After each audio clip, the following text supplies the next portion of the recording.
Hello and good morning. You're looking at a live view of Starship, the world's most powerful launch vehicle and by far the biggest flying object ever made. We're currently at T plus 31 minutes and 24 seconds awaiting our third flight test of Starship from Starbase, Texas, or what we here at SpaceX like to call the Gateway to Mars. Thanks for tuning in. We're excited to be joining you from SpaceX headquarters in Hawthorne, California. Now it's just been 100... You can tell the crowd is already excited behind us. Now, it's only been 117 days since our last Starship test. And for those of you following along, you'll know there's nothing more exciting, as you can hear, than to watch a developmental flight test. That's absolutely right. Flight test days guarantee the maximum level of excitement, as you can hear behind us. And if it all goes well, Starship will lift off just about 30 minutes from now. We're hoping to surpass what we achieved in flight test number 2 back in November of last year. But regardless of today's outcome, the goal is to collect as much data as possible, and that'll help us get one step closer to a fully operational Starship. Now, Starship, which you see on your screen, is the latest and largest vehicle developed to date by SpaceX and in the world ever. Compared to Saturn V, the rocket that first took astronauts to the moon, Starship has more than twice the thrust, and with some upgrades that are planned for the future, it'll have 3 times the thrust.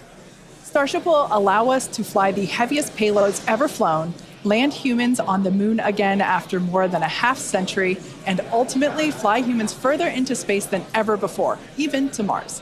But the most important thing about Starship is that it's designed to be a fully, rapidly reusable, reliable rocket, or what we like to call the 4 Rs, and we'll talk more about those later in the webcast. But before we dive into the details of today's test, let's recap the achievements of our last integrated flight test, Flight 2.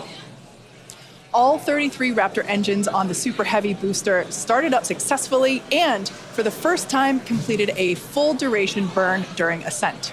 As you can see here, we saw amazing views of each Raptor engine burning during that ascent, which is something awesome because we don't get to see that with Falcon and its Merlin engines. Now, next, Starship executed a successful hot stage separation, powering down all but 3 of Super Heavy's Raptor engines and successfully igniting the 6 second stage Raptor engines before the vehicle separated. This is the first time this technique has been done successfully with a vehicle of this size and scale. Following separation, the Super Heavy booster successfully performed its flip maneuver and initiated the boost back burn.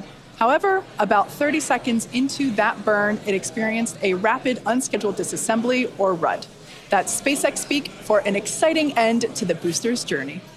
The likely cause was determined to be filter blockage, where liquid oxygen is supplied to the engines. So we've upgraded hardware inside the oxygen tank to improve filtration capabilities in our boosters, including the one that's out on the pad today. Vehicle breakup occurred more than 3.5 minutes into the flight, about 90 kilometers over the Gulf of Mexico, so well away from people. Now, on Starship, the 6 second stage Raptor engines all started successfully at separation, and everything was going normally in the ship's climb to space until about 7 minutes into the flight, when we began a planned vent of excess liquid oxygen propellant. To simulate the mass of a payload and get future-focused data, the ship was loaded with extra propellant that we needed to get rid of or vent before re-entry. Once we started venting, though, a leak developed that caused fires, which eventually cut the connection between the flight computers on the ship, and that caused the 6 Raptor engines to shut down before we had finished the full burn. That was detected as a mission rule violation by the Autonomous Flight Safety System, which triggered the flight termination system and led to vehicle breakup. Starship's second flight test nearly completed its full duration burn. It ended at an altitude of about 150 kilometers and a velocity of 24,000 kilometers per hour, officially making it the first Starship to reach outer space. Like the booster, we've made upgrades to Starship's upper stage based on Flight 2 learning, such as improved leak reduction, fire protection, and changing the operations to increase reliability.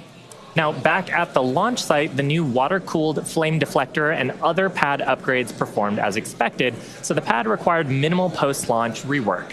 And that's a big reason why we are ready to fly again today. The ground support systems are designed for rapid turnaround of the launch pad between flights, and the improvements we've made ahead of Flight 3 are getting us closer to that goal. And that brings us to today's test. The test profile and the burn timeline are very similar to test number 2, with one major difference. The ship will attempt to splash down in the Indian Ocean rather than the Pacific.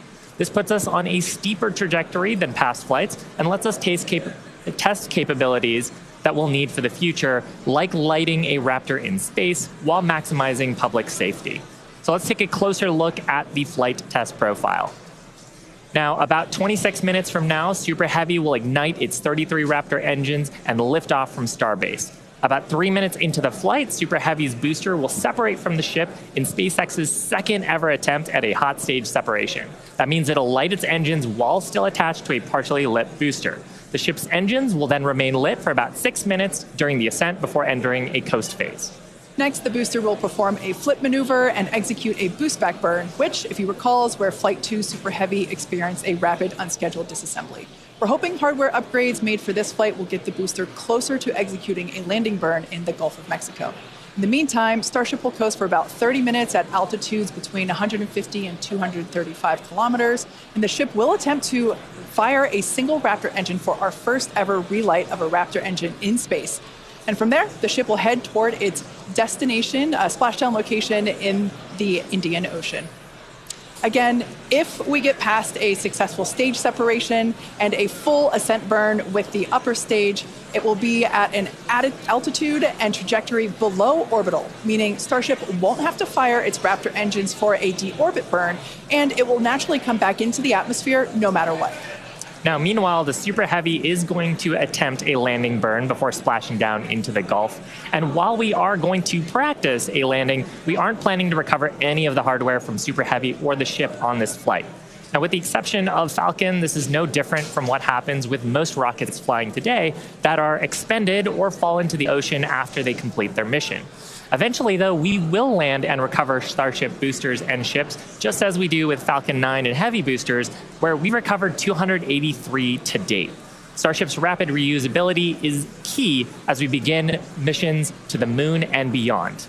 Even though recovery is not planned, the telemetry and data we receive all the way to the end is what we're looking for, particularly with regard to the ship's temperatures during reentry and how the heat shield will perform. The data that we gather today, of course, will help us continue to build a rapidly reusable Starship for the future.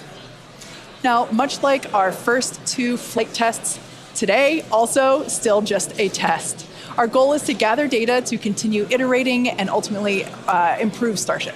That's exactly right. The primary goal for Flight 1 was to clear the pad, and we did that and got a lot of great data that helped us improve the vehicle and the pad infrastructure that you see today. The primary goal of Flight 2 was to get all the way to stage separation, which we did, and even got a little extra. For Flight 3, we've added some ambitious tests highlighted by an attempt to transfer several tons of propellant between the tanks inside Starship itself, as well as the first ever relight of a Raptor engine in space and the opening and closing of Starship's payload door. When Starship takes astronauts to the lunar surface as part of NASA's Artemis program, it will be refilled in space by a Starship tanker spacecraft before boosting itself into a lunar orbit, like you see here. Transferring a large amount of cryogenic liquid in space has never been done by anyone, ever. So we'll be looking to get data on some of the fundamental physics in play here, like managing pressures, temperatures, propellant settling, all as we prepare for eventual ship-to-ship transfers. The ability to refill Starships once in orbit will be critical for landing on the moon and is a key technology for enabling deep space exploration and ultimately flights to Mars. Now, we're also attempting the first ever relight of a Raptor engine in space, and we'll need that capability for future in-space maneuvers and deorbit burns. It's important to note that what we'll attempt today is not a burn required for Starship to re-enter on today's test. We are intentionally flying this new steeper trajectory so we can test things like engine relights without substantially changing where we expect to splash down. And if Starship manages to make it all the way to re-entry, we will collect valuable data on the vehicle as it flies through the Earth's atmosphere at hypersonic speeds, or more than 5 times the speed of sound. We expect it'll look something like this animation on your screen with the heat shield tiles facing down. We'll use the Earth's atmosphere to brake the vehicle and then get us into a controllable regime as we go towards splashdown. Now, we did validate Starship's ability to fly and land at subsonic speeds during our suborbital flights several years ago. And gathering data on the aspects like heating and vehicle control while we're traveling way faster will become critical to eventually bringing Starships back from space for rapid reuse. We'll also attempt to open and close Starship's payload door for the very first time, a capability that we'll need when Starship starts flying our next generation Starlink satellites. And there you can see an animation of what that will look like as the satellites are deployed one by one through a slot near the top of the spacecraft. So at this point in time, we are approaching T-minus 21 minutes until liftoff. Let's check in with Dan for a countdown update. Hey, thanks, Kate. Hey, everybody. I'm Dan Hewitt. Good morning. Welcome to Starbase. I'm coming to you from the Raptor's Nest, where I'm here with some of our flight controllers, also our Pad Red team. We're just behind the Mega Bay. Those are our Super Heavy boosters right behind me, getting ready for the next 4 flights after this one. So we're looking to launch a lot this year. Countdown has been pretty clean so far. We're not tracking any issues that are gating us on the hardware side and the vehicle side from that on-time liftoff at 8:25 a.m. Central Time. That's our T0 right now. We primarily shifted later as we were just working to clear the range. The other big watch item today is going to be the winds. The winds have started to pick up. We're still looking to be below our limits, but there could be a hold at T-minus 40 seconds just to make sure that the winds are acceptable before we go. We are actively loading propellant on board the vehicle. You can see by the frost lines starting to build up. Looks like we're about 80% on the ship main tanks right now and a little over 60% on the booster. Now, Starship uses liquid methane as its fuel, liquid oxygen as its oxidizer. Both of those get cooled down to cryogenic temperatures, so several hundred degrees below zero. And if you followed along with our previous 2 flight tests, the prop load timeline today looks a little bit different. Those first flight tests, it took us about 90 minutes to load all of the prop on board. But since the second flight, we made some pretty significant upgrades to make that time shorter. We added some additional fuel and LOX pumps just to increase our capacity. We expanded the number of heat exchangers and installed a dedicated fill drain line for each stage. But they were sharing one before, now they each have their own. That's just that main pathway to get the propellants to the vehicle. We're aiming for about 51 minutes for today's operation to fully load prop. We did that successfully on our wet dress rehearsal that we did recently. Eventually, though, we're trying to get that time down to about 40 minutes. Just for some context, that's about 5 minutes longer than we take on Falcon 9, but we're doing it with 10 times the amount of propellant. Now, the propellant load on ship started at about T-minus 53 minutes, booster right around T-minus 42 minutes. We are about to pause loading on the main tanks of ship, switch over to the header tanks, and then switch back to close out the main tanks. We're expecting all of the prop to be on ship at about T-minus 3 minutes 30 seconds, and then booster prop load ends at T-minus 2 minutes and 50 seconds. Now, our final countdown and startup sequence is going to be the same as Flight 2. We already tested this on this booster when we did its static fire. Looking back for Flight 1, we lit those Raptor engines on the booster and lifted off about 6 seconds later. Flight 2, we reduced that time by almost 2 seconds. That just helps reduce the stress on the ground systems, improve the efficiency of the rocket. But right now, we're just about to pass 18 minutes away from launch. Winds, again, they're still looking a little bit marginal, so we'll keep an eye on those. We're not working any other technical issues, and the range is expected to be green. If we can't make our test today, we have backup launch opportunities in the coming days. Could be 24 to 48 hours. All just depends on how far we get into the count. So check back in with everybody in just a little bit. For now, though, I'm going to send it back to Kate and Shiva out at Hawthorne. Thanks, Dan. The countdown is continuing to progress, so let's take a closer look at the world's most powerful launch vehicle ever developed. Starship is comprised of 2 elements, the ship, which has 6 Raptor engines, and the Super Heavy booster, which has 33 Raptor engines. Starship is capable of about twice the thrust of the Saturn V rocket, and with future engine upgrades, it will actually be 3 times more powerful. Now, with those future improvements, that'll allow Starship to carry somewhere between 150 and 250 metric tons to orbit, depending on the configuration. For reference, Falcon 9's heaviest payload to date is just over 17 metric tons. So with Starship, we're talking about an order of magnitude greater in terms of payload capability to orbit. And that matters because the amount of mass we're able to launch per rocket is critical to creating a self-sustaining city on Mars. In terms of size, the Super Heavy booster alone stands about 71 meters or 233 feet tall and is about the same height as a fully integrated Falcon 9. The ship stands about 50 meters or 160 feet tall. Stacked together, the booster and the ship are by far taller than the Statue of Liberty, which stands at 305 feet tall with its base. Stacked together, Starship is 396 feet, so quite a bit taller there. Now, Starship's first stage has a diameter that's about 2.5 times that of Falcon 9, and we've got those 33 much larger Raptor engines, this great view of the launch mount looking up at those engines, and we need them to power through the Earth's atmosphere and gravity to deliver those massive cargo and payloads up to space. Moving up the rocket, Starship is designed for vertical takeoff and landing on any hard surface, and that's as opposed to taking off and landing on a runway as aircraft do. And that's important because there are no runways on the Moon and Mars where we're going. The ship, which we're looking at now, features 6 Raptor engines. 3 of them are sea-level engines, 3 of them are vacuum engines. That means that those vacuum engines are optimized with a larger engine nozzle to operate in the vacuum of space and get us higher performance. The ship is also outfitted with 4 flaps to help aerodynamically control the vehicle's attitude during atmospheric flight and enable a precision landing. The body of Starship is also wrapped in a heat shield made up of 18,000 hexagonal ceramic tiles. Those are designed to insulate the vehicle during atmospheric entry, where temperatures can be as high as 2,600 degrees Fahrenheit. One of our test objectives today is to verify how Starship systems and thermal protection system tiles perform during reentry. And in between the first and second stages is our hot stage, which is critical for our newest separation technique, which we saw in action during flight test 2. Yeah, that was a pretty exciting first for our team. Hot staging had never been done before as part of a reusable space transportation system, let alone on a vehicle with the size and power of Starship. Now, at about liftoff plus 2.5 minutes, the booster shut down most of its 33 engines, leaving just 3 of them running, and then the ship simultaneously ignited all 6 of its engines. Some clamps separated, and the ship thrusted away.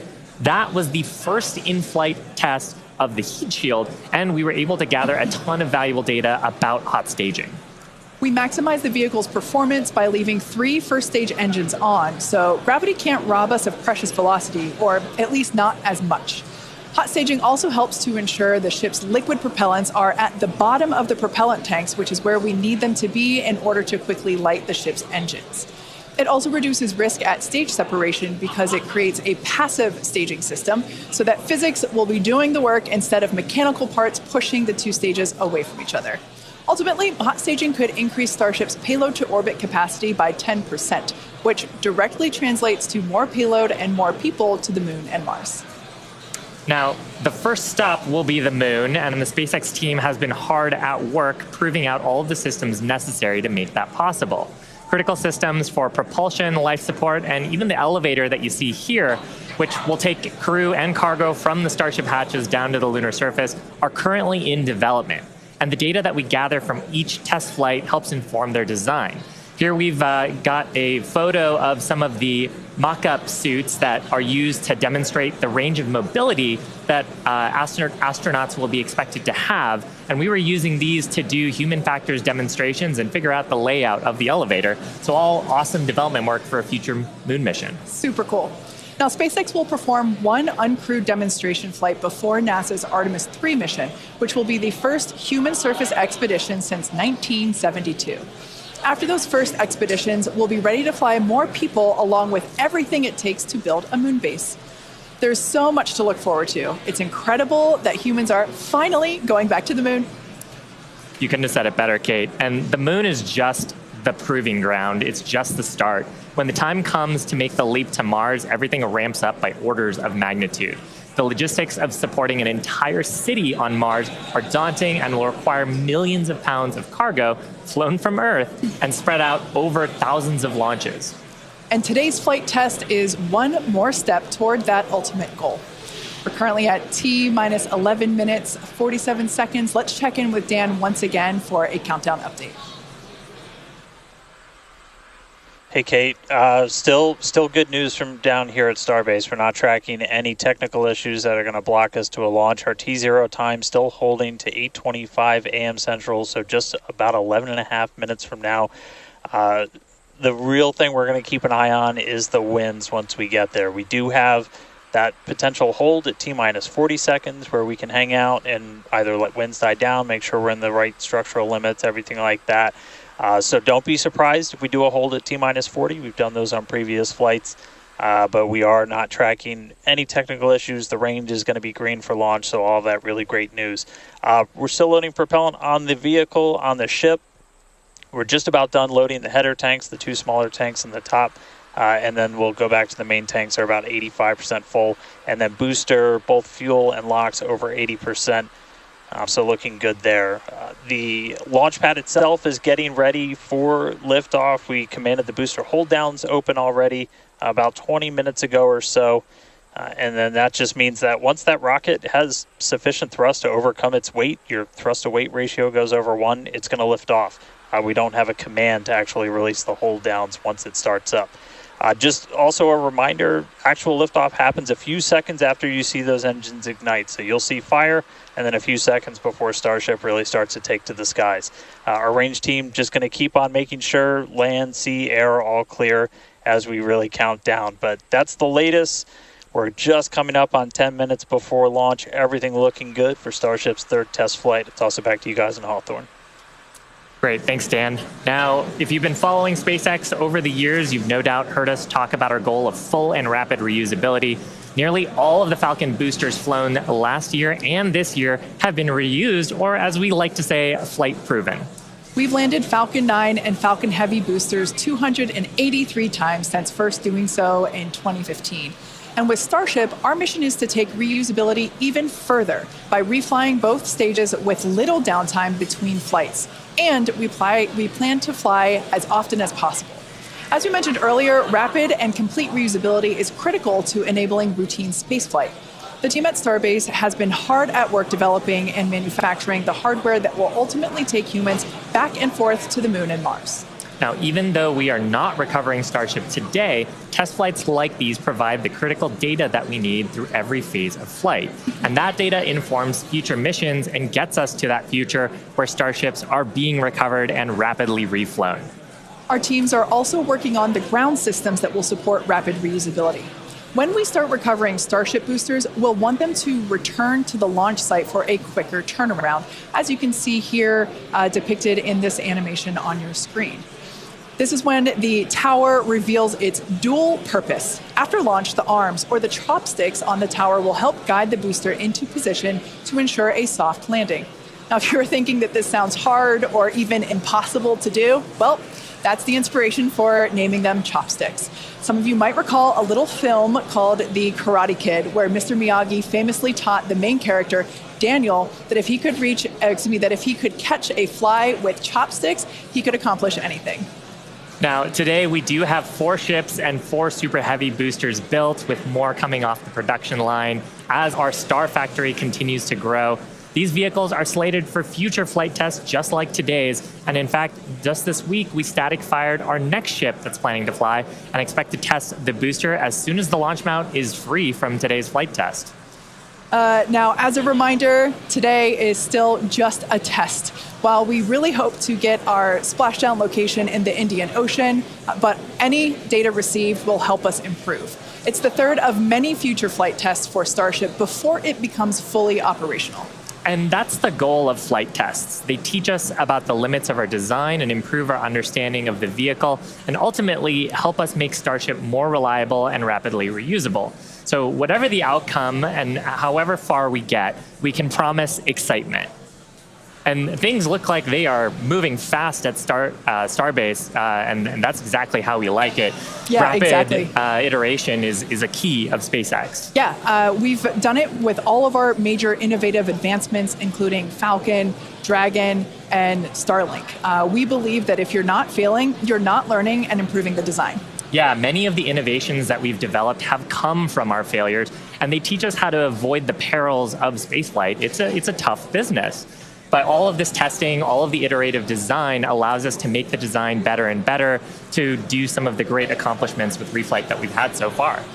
Exactly. One of the examples that we love to talk about is the Dragon capsule, like the one located behind Shiva and I here on the mezzanine. Originally, it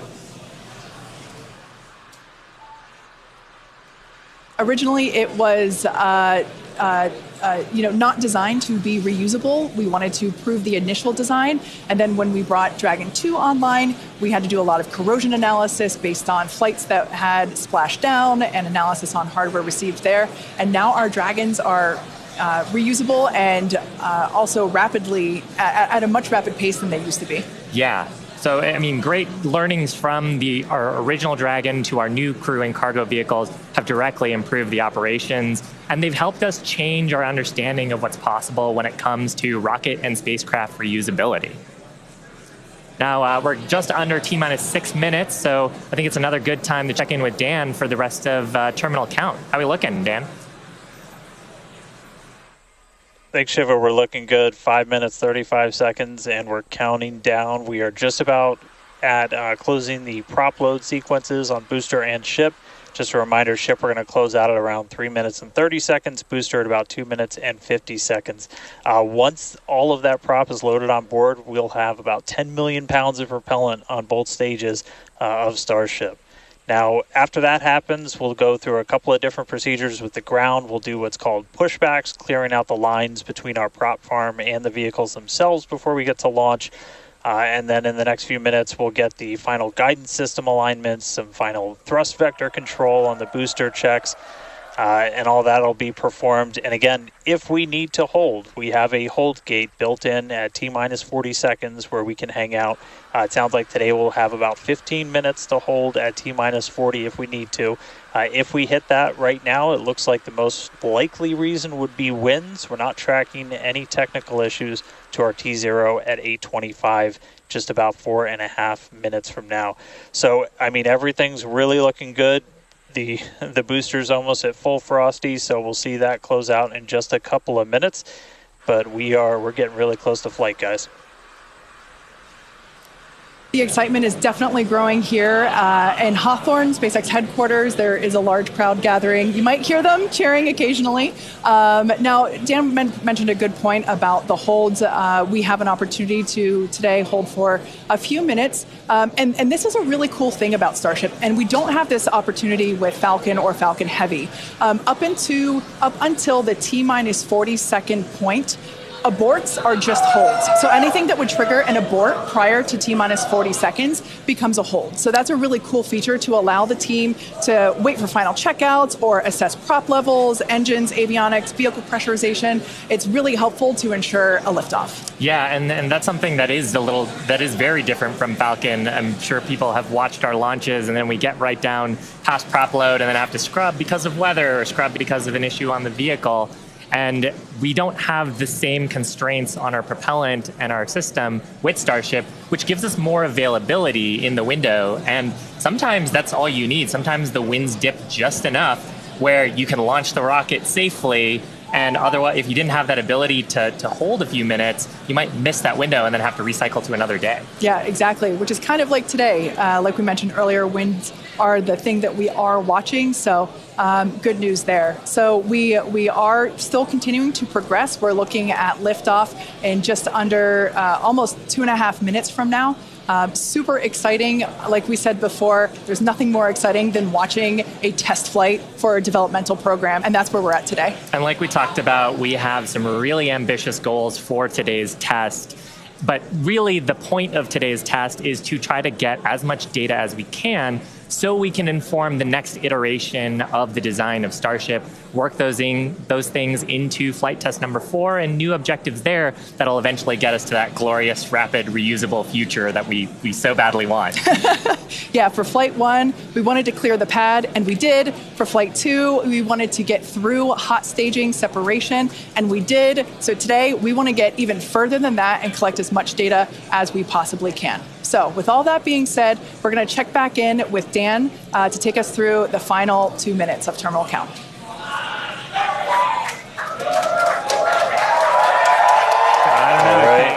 We are under 2 minutes away. We have closed out the prop load on the booster and on the ship.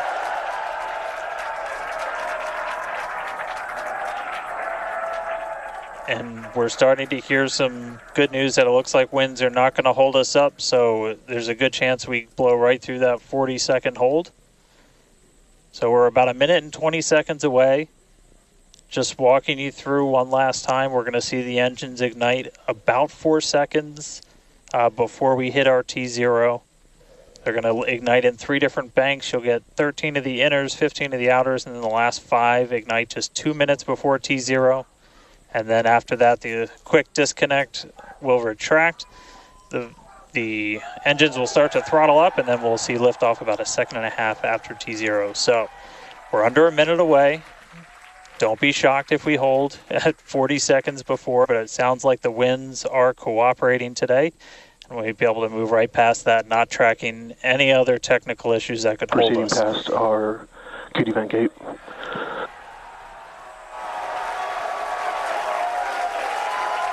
Through the QD vent gate, past that 40-second hold. Go for launch. Flight Director Ty Huntington telling the team we are go for launch. So 20 seconds to go. Let's listen in. T-minus 10, 9, 8, 7, 6, 5, 4, 3, 2, 1.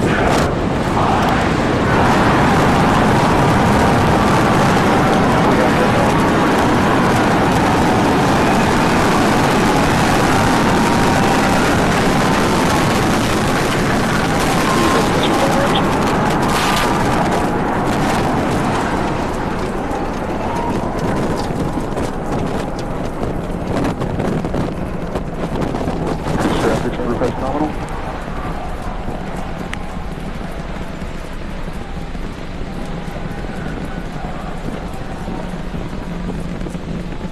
30 seconds into flight, we are feeling the rumble. We are seeing 33 out of 33 Raptor engines ignited on the Super Heavy booster. Booster and ship, avionics, power, and telemetry nominal. Acquisition of signal, Corpus Christi. Continuing to get good call outs. Our trajectory looking nominal, systems looking nominal. Just amazing to see all 33 lit up once again.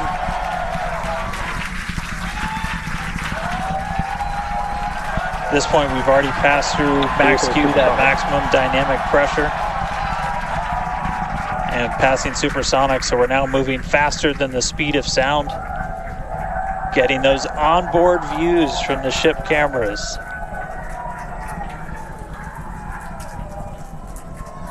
Now the next major milestone is going to be a hot staging maneuver. Again, we're going to be doing that in just about 90 seconds. To do that, we're going to shut down all but the 3 center Raptor engines on Super Heavy. That'll be our MECO, our most engines cut off. And then the clamps holding the 2 stages together are going to release. Starship's second stage will ignite its engines, the RVACs first, the sea levels right after that. The sea level engines will be splayed or just kind of pointed out at about a 15-degree angle. So if you look close and we get good tracking, you might be able to see those center right after. And so those 6 engines will push Starship off of the booster.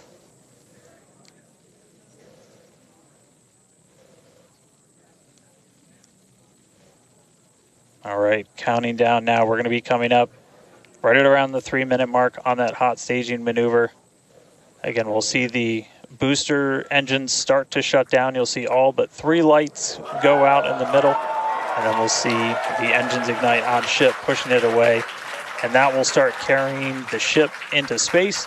Booster will start to do its flip and then move into the boost back burn, setting it up for eventual splashdown in the Gulf of Mexico. Stage separation.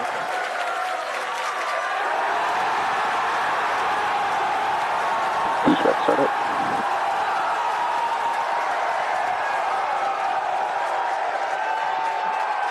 Hot staging confirmed. Boosters now making its way back, seeing 6 engines ignited on ship. Kate, we got a Starship on its way to space and a booster on the way back to the Gulf. Oh man, I need a moment to pick my jaw up from the floor because these views are just stunning. These are live views from Starship. First stage is currently performing the Ship avionics, power and telemetry nominal. Good there, news informing us that the second stage or the ship, everything looking good, nominal there. First stage is currently performing the boost back burn, expecting that to last about 1 minute. That boost back burn. Pressure is nominal. That boost back burn propels the booster back towards the coast, taking it to a landing in the waters of the Gulf of Mexico. We're only using the Super Heavy booster's 13 center engines from here on out. As whenever they relight, you'll be able to see that in the left bottom corner. Those are the ones that can gimbal. In other words, they move and change direction in order to change the thrust to steer the first stage back to Earth.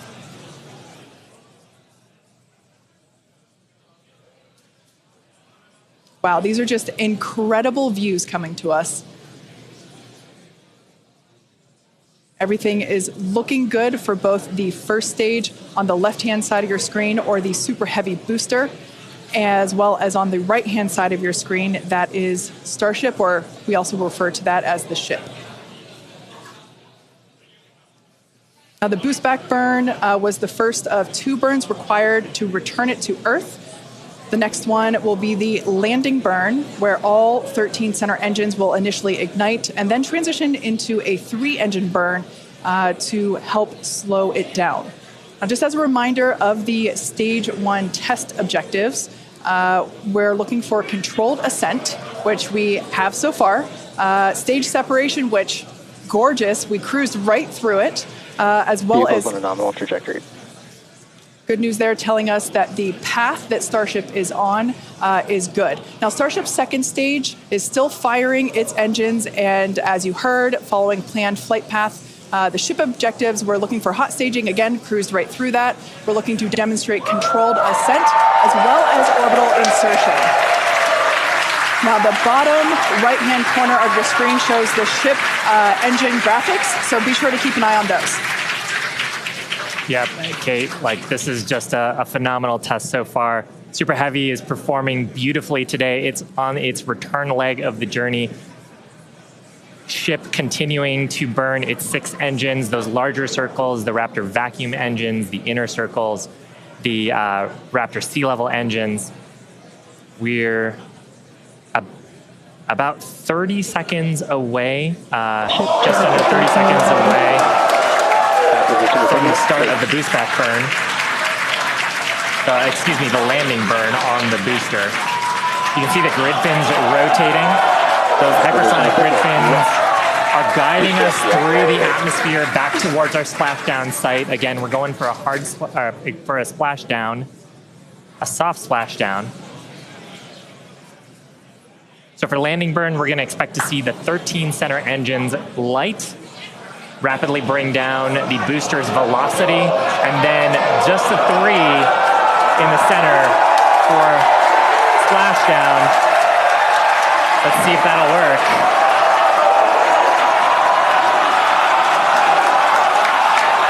We're getting a few engines.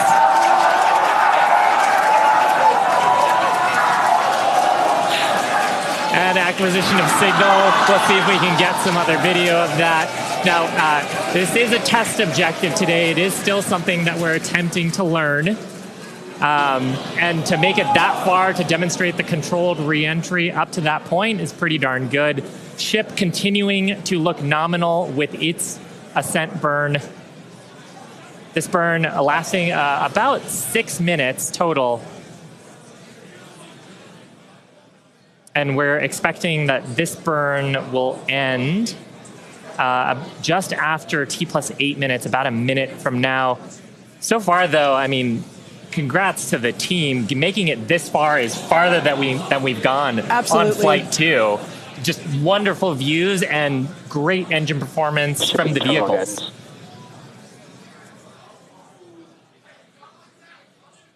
So far, we've hit controlled ascent. We're in the middle of that right now. We demonstrated the hot staging. Kate, as you said, cruised through that. We demonstrated controlled entry of the booster. Just stopped a little short of the engine relight, but hey, that's something we can learn for the next one. Yeah. Now that view that we just had moments ago was a live shot of Star Command. There you see it again. This is our Mission Control Center at Starbase, where vehicle operators are standing by. Now the next milestone coming up is in less than a minute. At that point, ship will, or I'm sorry, actually it already has. Starship engine cut off. There we go.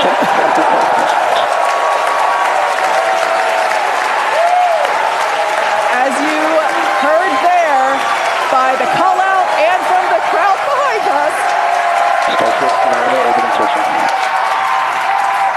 Starship's 6 Raptor engines have successfully shut down. We heard a call out for nominal orbital insertion, which is incredible. Look at these views, Dan.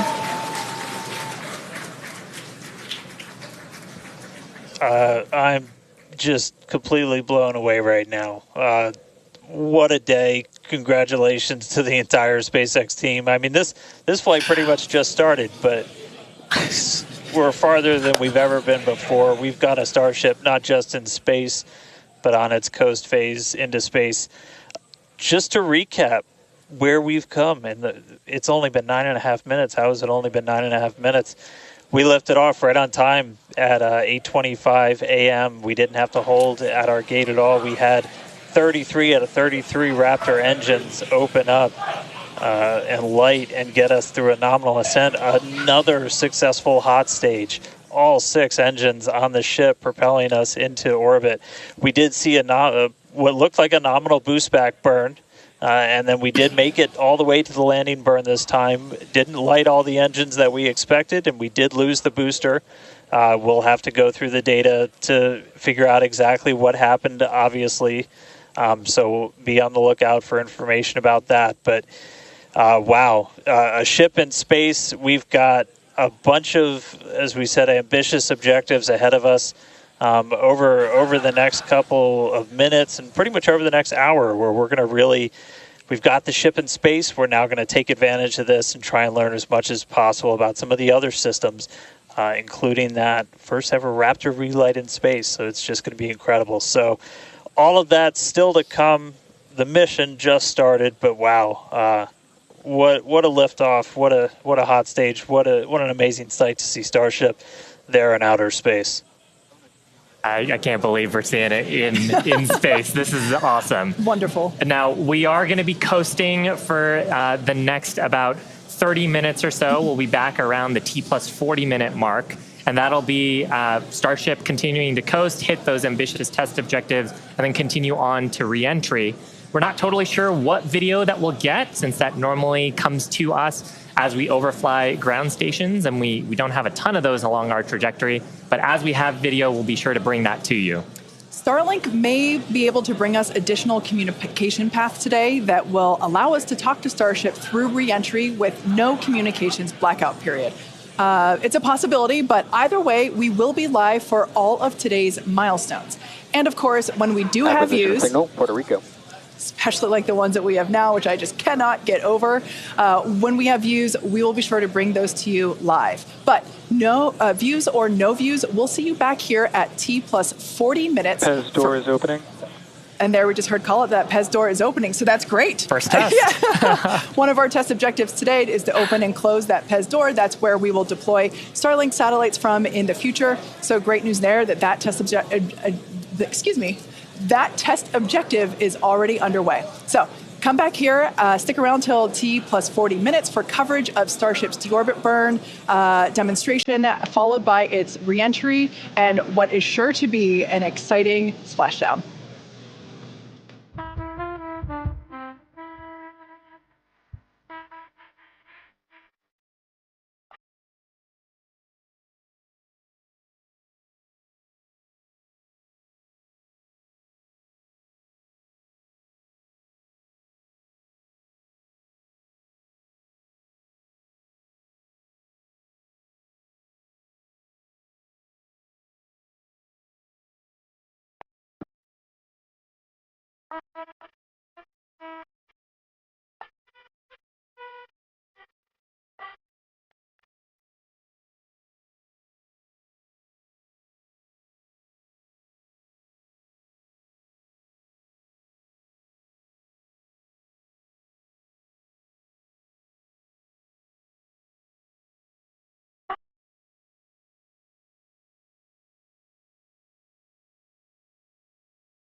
Expected loss of signal, Cape Canaveral.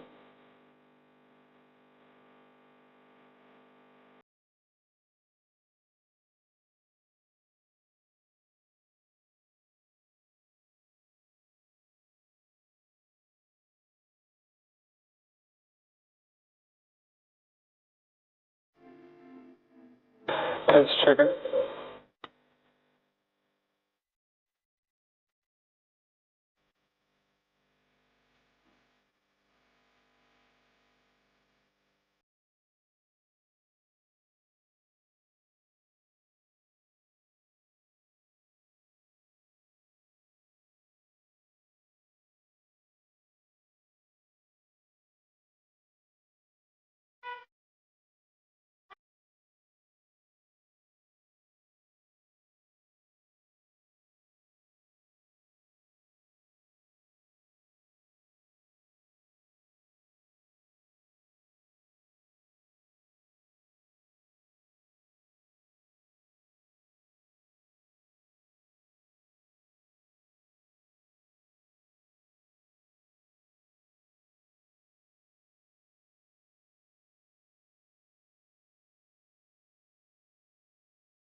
Expected loss of signal, Puerto Rico.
Acquisition of signal, Idris.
Starship's flight computer is in propellant transfer demo.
Starship flight computer is in the propellant transfer complete state.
As checkout's complete, doors closing.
Control has started.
Acquisition of signal, Artemis done.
Welcome back to live coverage of our third Starship flight test, which lifted off from Starbase, Texas at 8:25 a.m. Central Time.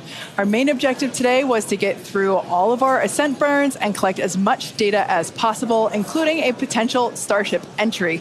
And we just came out of a coast phase and were treated to a number of HD views thanks to Starlink, including the PEZ door open-close test. So that was one of our test objectives today that we met. So that's awesome. It has been such a great day. It has been a phenomenal test day.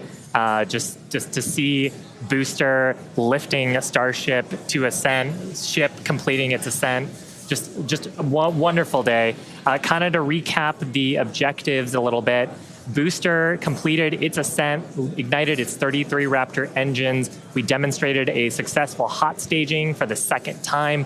Booster completed the boost back burn, didn't quite accomplish the landing burn, and then had a hard splashdown in the Gulf. Meanwhile, ship completely successful after the hot staging. We had a good 6-engine burn of the Raptor vacuum engines and sea level engines. And then we've commanded a number of demonstrations, including the Starlink satellite deploy demo, so the payload door, as well as a prop transfer demonstration. We do still need to do some data review on those, so as we get that data back, we'll be sure to update you on social for how those tests went.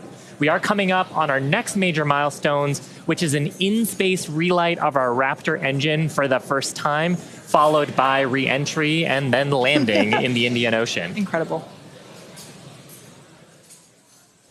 Yeah, that's right, guys. We should be just about 40 seconds away, 40 or 50 seconds away if we do this relight demo. Do want to stress this is not a deorbit burn. In fact, it's actually going to function a little bit opposite of a deorbit burn. We're going to be raising our perigee with this burn, or the lowest point of our orbit. This is just to demonstrate that we can relight a Raptor engine on ship while it's gone through a coast, while it's in outer space, while it's in microgravity. All of the different complexities that come with lighting this engine again after it's already done an ascent burn, but you're now coasting through space. This is going to be really important anytime we want to do in-space maneuvers in the future, like eventual deorbit burns, any of our translunar injections that'll have Raptor engines firing back up. We may not do it. There is all of the guidance is loaded into Starship's computer itself, so if it doesn't see the values that it needs to, we could just skip the burn. So we are waiting to find out if that's going to happen or not. If it doesn't, as we said in the beginning, we're on a pretty steep trajectory that we are coming home no matter what, regardless of doing a burn. This was done just so we can we're in a trajectory that's really not super susceptible to delta V changes in velocity. If we were to do a burn, we've got a pretty concise footprint in the Indian Ocean that we're going to be targeting for splashdown today. It does sound like we are skipping past the on-orbit relight demo this time. Again, we'll confirm all of this through our post-flight data review, but it did sound like we did pass through that burn. So now that's going to start setting us up for re-entry. Yeah, that's exactly right. So coming up next around T plus 49 minutes is Starship re-entry. Now, this is typically a portion of flight where we don't have communications with spacecraft because they're re-entering the Earth's atmosphere at or around orbital velocity, about 8 kilometers per second or roughly 5 miles per second. Super fast. Now, at those speeds, the spacecraft's interaction with the atmosphere results in friction and creates a plasma field around the vehicle. That blanket of plasma distorts communication frequencies, so we're basically left with a brief communications blackout. Now, we might get some telemetry back through a connection to the Tracking and Data Relay Satellite System, also known as TDRS. But if the plasma doesn't entirely block it, that connection will be at a very slow data rate and definitely too slow for any video. But that's why Starship and Starlink are a great partnership. Starship is so big that it will leave a wake or a hole in the plasma field as it flies through an atmosphere. You can think of a wake kind of like when you see a boat going through the ocean. It sort of leaves a trail behind it. There's some of those great views from Starlink giving us views of Starship's onboard videos. And so we're hoping that the Starlink on board will let us, just like we're seeing these videos now, see through that plasma field by maintaining a continuous communication lock with the satellites on orbit through the wake that Starship leaves behind. Now, this is only the second time that we're testing Starlink during re-entry. So even though we do have these great visuals now, don't be surprised if we manage to get some signal hiccups through. We're still learning about what that wake will actually look like in practice and whether we're able to get that live, continuous, high-speed data during re-entry. Yeah, that's right. And one of the really primary reasons we want to use Starlink is to just gather as much data as possible. It's been said the data is the payload on one of these flights, where we're putting this flight hardware in a real flight environment, trying to learn about it as much as possible. Re-entry is going to be a really critical phase of flight. We really want to know how the ship's going to perform, especially that heat shield as we're going through the hypersonic re-entry. So if something were to go wrong during this re-entry, we want as many paths as possible to collect that information, that data, just to, again, just continually feed back into the Starship program to make each flight more reliable, more successful. Acquisition signal, Mauritius.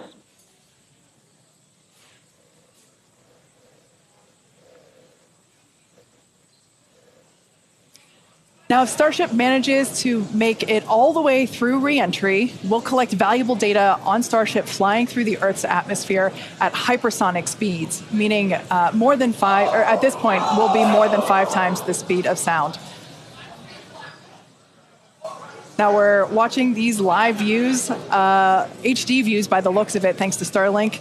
You can see that the flaps there on the ship might be actuating.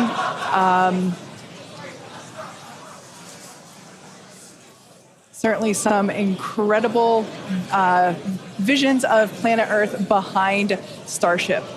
Now, we've already validated Starship's ability to fly and land at subsonic speeds. You might recall those suborbital flights from a few years ago, and we can see those flaps there. So getting data on aspects like heating and control while traveling way faster than we did before is going to be critical to eventually bringing Starships back from space for rapid reuse. So I mentioned those flaps. That's one of the things that enables Starship to help control itself and survive the heat of reentry, which, like we said before, we're expecting that reentry to occur around T plus 49 minutes. So we're getting pretty close here. And what you're seeing here, it looks like the vehicle is sort of moving back and forth. Part of what you're also seeing is one of the cameras, this onboard view that we have, is on the end of a flap. Starship has front flaps and rear flaps in the vehicle. So we've got 4 of those. And, oh man, we can see the heating on those flaps as we're starting to re-enter the Earth's atmosphere. This is where the Earth's atmosphere is doing the work to slow us down. Now, like we said, this plasma field wow, what a view. We hope to maintain these views throughout. Starship is so big that we're hoping that the plasma field doesn't entirely blanket the entire vehicle. Right now, it is not. The Starlinks are Views still brought to you by Starlink. Yeah, the Starlinks are still communicating and still capturing the data and the video that we see here. I mean, Shiva, this is just absolutely incredible views. We've never seen anything like this before. This is the biggest flying object ever in space. Absolutely, Kate. And it's important to note, with the ascent burn that we did was to get us to orbital velocities, even though we were on a nearly orbital trajectory. So the heating and the loads that Starship is going through right now are what it would be getting if it were recovering from an orbital mission. And just the fact that we have views through entry, this is incredible. Yeah. Again, this is the furthest and fastest that Starship has ever flown. And you can definitely tell by the crowd here in Hawthorne. The heat shield tiles doing their work. We talked about it earlier. Up to 2,600 degrees Fahrenheit that those heat shield tiles are dissipating as we are re-entering. Yeah, now this was one of the critical, or rather the key mission objectives that we were hoping to hit today. We have never, like I said before, this is the fastest and furthest that Starship has ever flown. So this is the first time that we're getting to collect this re-entry data and understand how these 18,000 hexagonal heat shield tiles are working together to protect the belly of Starship as it re-enters the Earth's atmosphere. Once again, the atmosphere is doing us a big favor here by 80 kilometers altitude. The atmosphere is actually doing us a huge favor here by acting as a braking system for Starship as it re-enters the atmosphere. And that's part of the reason why the flaps are so important. We're using the body of Starship and the drag from the atmosphere to slow us down from orbital speed. But you want the vehicle to remain stable. You want those heat shield tiles pointed down so they can absorb the heat of the Earth's atmosphere. And so that's the purpose that they are serving during the hypersonic phase and then again during the subsonic phase. Absolutely. So like we said, these views are being provided by a couple Starlink terminals that are positioned on Starship itself. As that plasma builds, we're hoping that we can bring these views back to you, but you can see the telemetry there on the right-hand side of your screen. If you watch closely, you can see the speed decelerating. Again, that's the friction of the atmosphere resulting in this plasma field, or excuse me, the blanket that is potentially blocking the Starlink terminals right now. So we'll bring those views back to you if we get them. But right now, for those of you that have recently joined, Starship is currently re-entering Earth's atmosphere. This is super exciting because it's the furthest and fastest that Starship has ever flown. It's just absolutely incredible. Major test milestone, something we wanted to accomplish on Flight 2, getting to it today. So just awesome. Now, we actually have some heat shields here. So these are what's doing all the work on Starship right now. There are 18,000 hexagonal heat shields like these. So this one that I have is flat, like this is what would be positioned on the flaps of Starship, whereas Shiva has something a little different. Yeah, the one I have would be on the curved surfaces of Starship. I'll just put it in frame here. So we've got these attached at various points around the vehicle. Like you said, Kate, 18,000 of these tiles around, and they're doing the work to make sure that the structure of the vehicle doesn't carry all that thermal load so we can recover the vehicles eventually and get to rapid reuse on them. They're really lightweight. They sound a little different than I would have expected them to, but they are ceramic. And these are what's helping Starship survive through this period of entry. We're not sure how far we're going to make it. Again, this is the furthest that we've gotten in our test flight, but the further we fly, the more data that we can get, and that's ultimately the measure of success here, which, I mean, I think today has been a huge success given where we've gone and how much further we've gotten with both the booster and Starship itself. And one of the beautiful things about Starlink on board the vehicle, we were getting that high-speed video. High-speed video is a very high data rate, and usually video comes after you get your telemetry. So hopefully we were able to get some wonderful data throughout the entry period, which is normally something we have to wait for. until after splashdown when we get that data off the data recorders. Yeah. Now, you mentioned before the flaps. Again, that the flaps are protected by the flat heat shields like I have. There are 4 of those positioned on Starship, 2 at the forward end or the top end, and 2 at the bottom or aft end. And they operate independently to aerodynamically control the vehicle's attitude or positioning during atmospheric flight and enable precise landing at the intended location. So today we are intending to splash down in the Indian Ocean, and we're hoping that we can make it that far, but regardless, it is an exciting end to what has been an exciting day. Absolutely. And I mean, we've had some tests in the past. We had suborbital campaigns where we have tested out the aerodynamic flaps at subsonic speeds. So that's below the speed of sound. At hypersonic speeds, well, supersonic speeds first, so faster than the speed of sound, and then hypersonic speeds, so that's more than 5 times the speed of sound. The equations of motion change, how the vehicle responds changes. So going through that control phase where we're going from faster than the speed of sound to below the speed of sound was one of the objectives today. Yeah. And that's actually a great point, because we are expecting that entry subsonic period to occur around T plus 1 hour and 3.5 minutes. So we're not there yet. We're about 10 minutes away from that point. So again, that is when Starship would be traveling slower than the speed of sound, thanks to the atmospheric braking system. And so right now we're still waiting to see if we're going to get data back from this ship. We might be in a bit of a blackout period right now. So still waiting to hear the status on it. But yeah, we got to the actual entry portion of today. We started into peak heating, which was just a really big milestone. Starship is pretty unique in the way that it re-enters, especially for something reusable. The closest parallel has been the space shuttle. When we're comparing Starship to like when we bring a Falcon 9 booster back, we're talking about 20 times the energy given the velocity that we're moving at, and all of that energy just gets converted into heat, and then we need to use those tiles to just help dissipate that heat. They're not ablative like you would see on something like Dragon, which uses an ablative in the capsule shape. So they are these tiles that are made to be reusable. So any data we're getting on the actual temperatures it was seeing during heating, all of that is just really hugely valuable.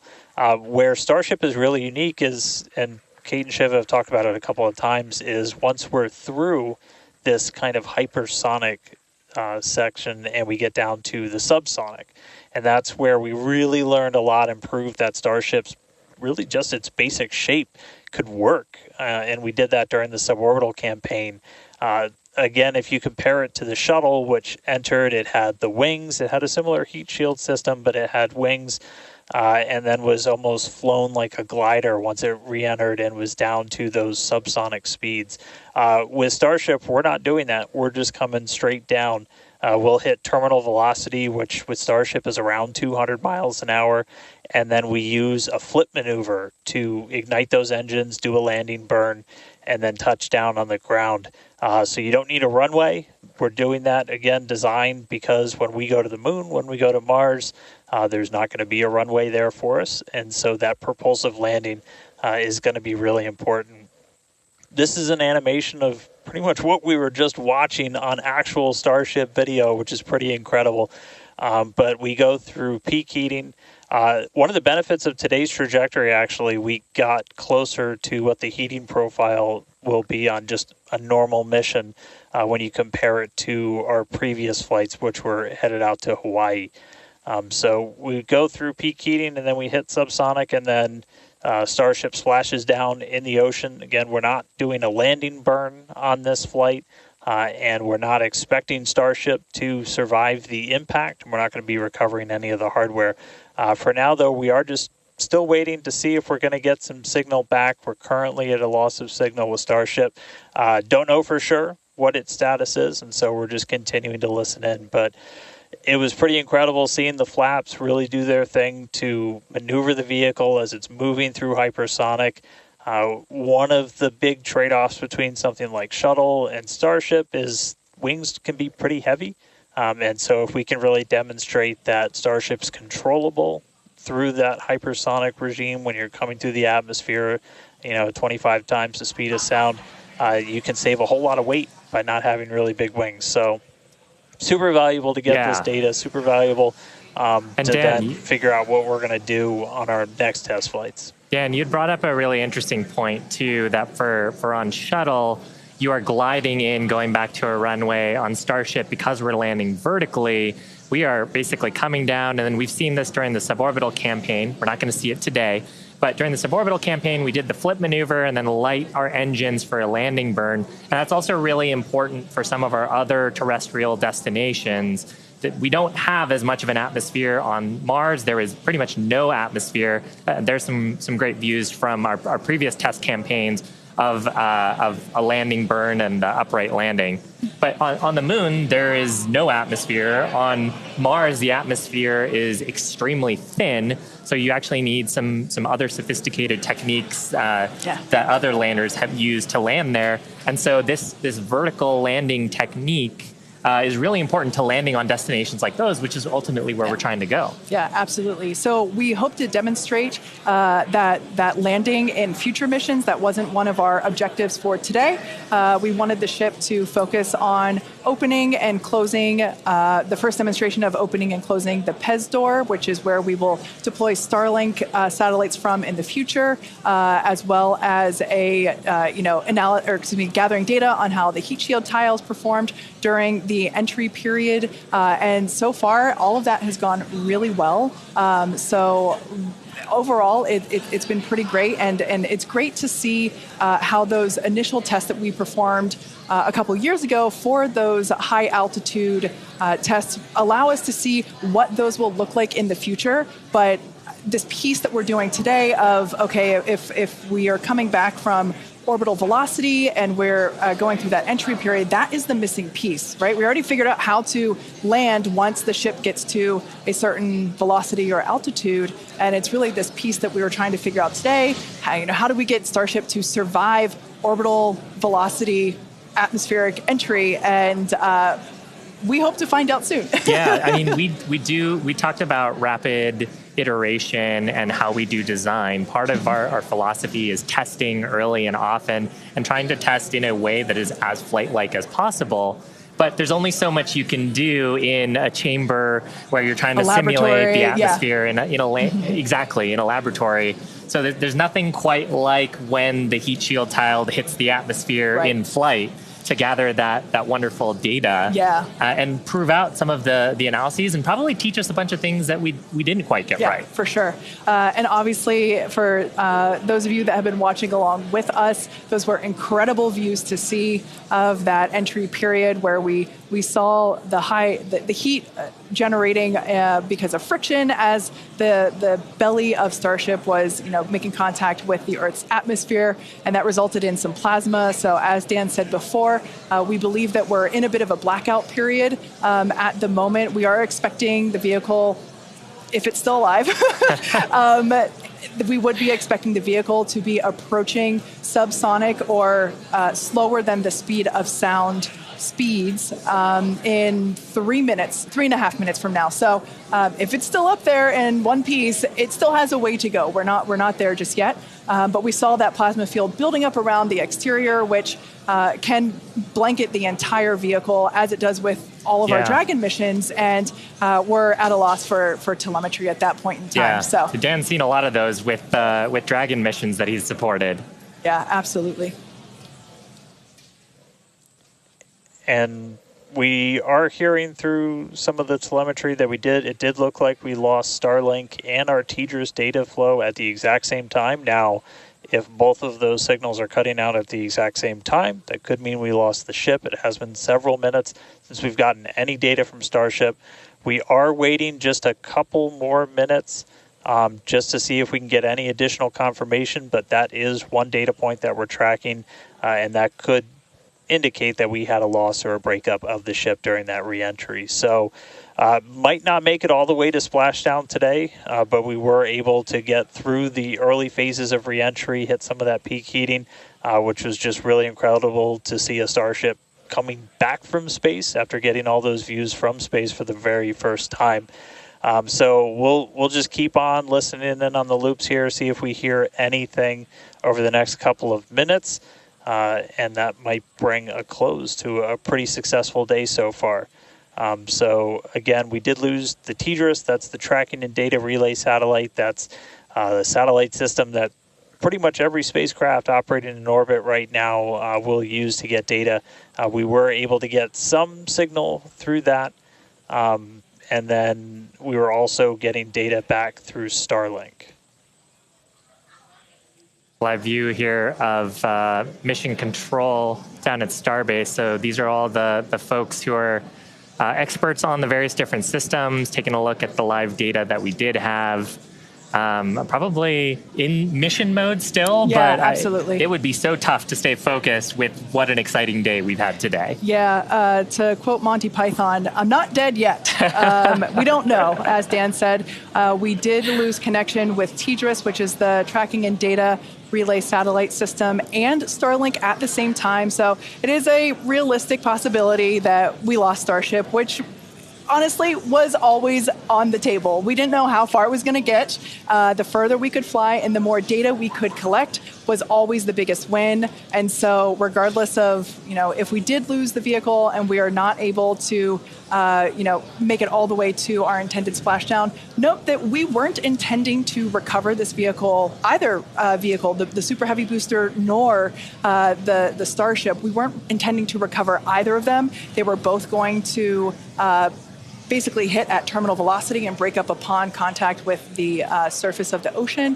So we're standing by to hear whether or not we are going to be able to get telemetry readings back, but we are possibly anticipating news that we lost Starship due to basically a double blackout from TDRS and Starship data at the same time. But it's worth mentioning, this is the first time that we have come back at these speeds Absolutely. in any of the test flights that we've done so far with Starship. So we are trying to prove out that the heat shield works as intended, that the controllability at those hypersonic speeds works as intended.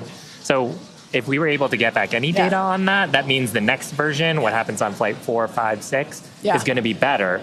We must be able to get some because we saw incredibly gorgeous high definition views of that entry period whenever it was initially starting. So we must have gotten some data today there. has been otherwise a phenomenal day. Incredible. Liftoff on time, full ignition of all of the boosters, engines, successful hot staging, and then ship took it from there. Yeah, absolutely. We were able to see the ship actually make it further as well as the booster. We were hoping that the booster would perform a soft water landing, but we lost it during just before it was able to ignite the landing burn. But the ship continued on.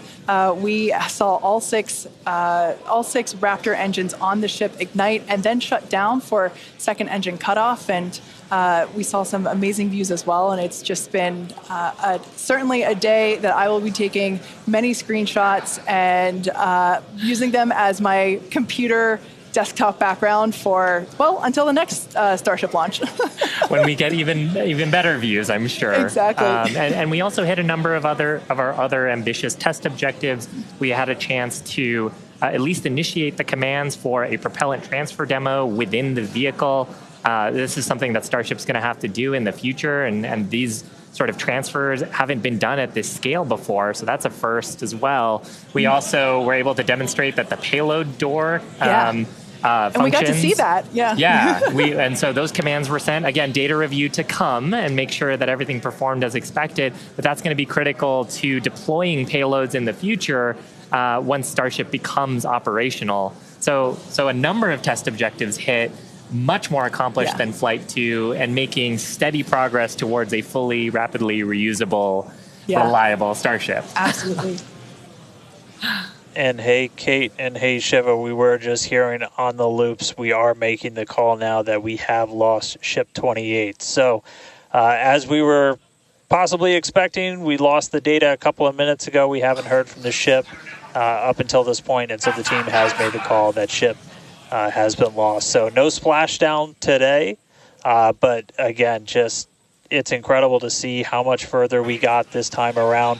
we had a couple of those ambitious objectives that you guys were just walking through that we're able to take advantage of while Starship was in outer space flying over our planet for the very first time. So that was just really incredible. Obviously, there's a lot to go through. Everyone always wants to know right off the bat what happened. Takes us a little bit of time, but I can assure you as soon as we start finding things out, we're going to let everybody know. And I know everybody's going to be excited for the next one. I mean, as I pointed out in the beginning, there's 4 super heavy boosters either fully stacked or getting stacked right behind me. We've got other ships ready to go as well. So it's going to be a really busy time down here at Starbase as we look to really fly Starship as much as possible, get this vehicle ready to go for all the important things it's got to go do. And with that, we got to say a huge congratulations to our teammates and everyone who's supported the Starship program. There's been flames and reds along the way, but third time's the charm, and we made it to space. We also a big thanks to all of our future customers for your support. And we want to give a big thanks to the people of Cameron County, Texas, for their support, as well as the Coast Guard and the Federal Aviation Administration. Be sure to follow the SpaceX account on X for more updates from today's test flight and future Starship tests. But before we go, we want to wish SpaceX a very happy birthday. The company was founded on this day in 2002 when it basically consisted of this small team, a carpet and a mariachi band. I don't know about you, but we're feeling 22. Also, it's Pi Day. Yeah, but I mean, Pi Day is constant and never ending, so shouldn't every day be Pi Day from now on? I mean, that's a really good point, and I think after a test like today's, we all deserve some pie. Thanks for watching, and we'll see you next time.